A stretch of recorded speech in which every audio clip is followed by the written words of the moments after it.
Hey guys, Zach with Airsoft Arts Tactical here. Today we're going to be looking at the Echo One OCW and his little brother, the OCW Genesis. So, OCW, Red Star. What can we say about this gun? It's got a full metal body.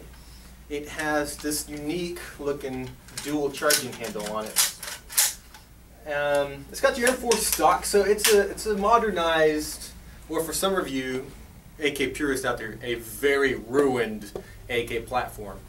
So, what's this guy made out of? So I see it has a 663 millimeter barrel. So this is as opposed to the 455 millimeter barrel, which is common in most AKs. So it's a little shorter.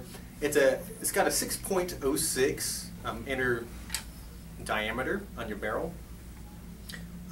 It comes with two magazines. It comes with these 400 rounders, so it actually makes for a really cool looking AK. So because this gun is wired to the rear, you can actually be using this charging handle when the battery is in it. Now, something to be mindful of is your hop-up arm and your hop-up adjustment. I'll get to that in a bit though. Now, the OCW is compatible. It's actually the most compatible with AK mags as opposed to the Genesis. I've been able to get the Echo One Dogs of War mid caps. This fits in it it fits like a glove. It really is. It fits very well in it. The 800 rounder Super Duper RPK or LMG mag, it fits and it looks like the coolest thing on this side of the Republic. You get your standard Echo One AK waffle mag. It fits in there. It doesn't fit the best, but it is going to be a cheap alternative to these other ones. And of course, the stock 400 round magazine. So those magazines fit well in it, and the full metal Echo One AK mag that actually fits in it as well. It does wiggle a bit, but it should feed fine for you. Echo One does advertise it as LiPo ready. Now, this is one of the things to where just because you can doesn't necessarily mean you should. Higher rate of fire does mean higher wear and tear. Keep that in mind when this only has an Echo One 30-day warranty, or if you get it through us at the store, it does come with a 90-day warranty through the store. So just be mindful of that. As I mentioned before, the gun is wired to the rear, and dude, this crane stock will fit all kinds of batteries. So if you wanted to go with the safe and sure thing, your ASG 7.4 volt will fit in like a glove, not a problem. If you wanted to run an 11.1 volt LiPo, the ASG 3-cell will fit in there. It'll fit phenomenally well. If you're like me and you're just going to end up running like a 9.6 volt battery in it, that'll fit comfortably in there as well, and you won't have a problem with fitting issues, so on and so forth.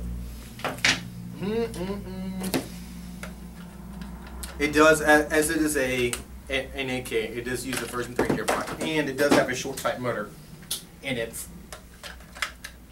So if you're looking to upgrade it, you need to go with a short type. And there's really not much more to say about it. It's a really solid gun. If I didn't already have the Echo One OMG, I mean, it's the LMG, but if I didn't already have the OMG, I would definitely have taken this guy home by now. Really, really impressed with it.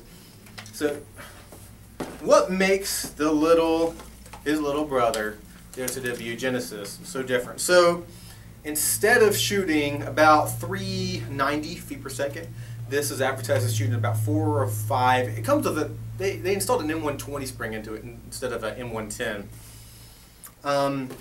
Again, it has the same length barrel, but the barrel is tighter. This is a 6.04 instead of a 6.06 that comes in your OCW. This comes with one 550 round high cap magazine as opposed to the two 400 rounders that came with the OCW. Now, as far as magazine compatibility, all I could get were the Echo One AK-74 mags. This is the only high cap that I could find that we have here that fits this thing snugly. again, the full metal Echo 1 AK high cap, this actually fits in very well as well. So when you're looking for replacement magazines, these would be the most compatible of them. If you already have your waffle type or your crazy LMG ones or your mid caps, these I have not been able to get them to fit in the mag well the right way. I was too afraid of breaking something on the gun, so I didn't try to make it fit. This has an 8mm steel bearing gearbox as opposed to the OCW. It does have a 7mm gearbox, so there's a little bit of difference there. It uses a mid-torque motor as opposed to your standard motor in the OCW. So this actually has a little beefier internals than the OCW has. It has the OCW Genesis has a polymer hop-up as opposed to the OCW's metal hop-up. So whereas the OCW is all metal, full metal, steel and stuff, the OCW Genesis has a polymer body. The rails are made out of polymer. The hop-up is also made out of polymer. Yeah, it has the M120 spring in it, and I think the most important difference between these two guns is that the OCW Genesis is wired to the spine of the gun as opposed to the crane stock. Now, this means several things. You can only use stick-type batteries. I've gotten the Valken 9.6 volt battery to fit in here correctly, so it does go together without any kind of problem. So you're not going to be limited by the kind of stick battery you use. They're 8.4 volt battery that fit in just fine, and they even got a Tenergy 7.4 1200 mAh LiPo to fit in there fine. So the OCW's Genesis is also advertised as LiPo ready, and again, this is one of those things to where just because you can doesn't necessarily mean you should. That's going to be at your discretion. Now, while you have the battery in the gun of the OCW Genesis, you should not be playing around with that charging handle. You're going to be scratching and messing with the battery. You can get away with it in the full metal version because it's wired to the rear. There's nothing in there for it to be running into. Something else that has been an issue with the OCW series in particular is that when you're playing with the charging handle, it has the tendency to knock the hop-up or the hop-up arm on the hop-up. So you could just get it tuned just right, and if you're not careful, whenever you let the charging handle go forward, it's going to end up knocking it out of place and you're going to have to reset the whole thing. So there's two ways to get by this. You can either just meticulously, after you have your hop-up set, put it manually forward, okay, and to make sure you don't hit that arm. Or what I've heard is some people do, they just end up shaving off the part of the arm that the charging handle gets caught on. That's not recommended. If you were to do something like that, I would let an experienced tech do it, so that way you don't shave off too much or end up breaking something, so on and so forth. Hey guys, this is Aiden with Airsoft RS Tactical. We're going to be doing a chrono test of the Echo 1 Red Star OCW using .2 BBs. Alright, here we go.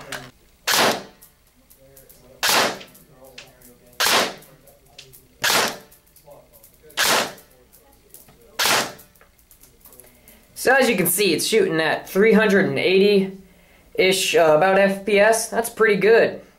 Alright, next is going to be a rate of fire test. Alright, now here's the rate of fire test on the Red Star OCW using an 11.1 LiPo battery. Let's roll.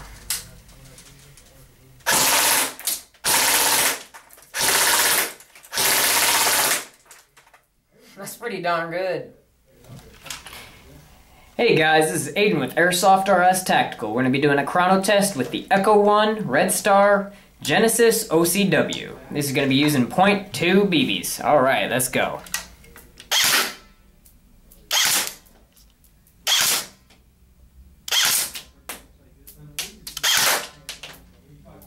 So as you can see, it's shooting just about 377 to about 380 FPS. Alright, next is going to be the rate of fire.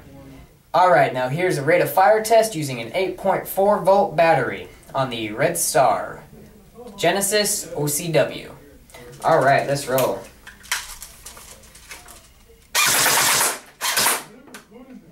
That's pretty good.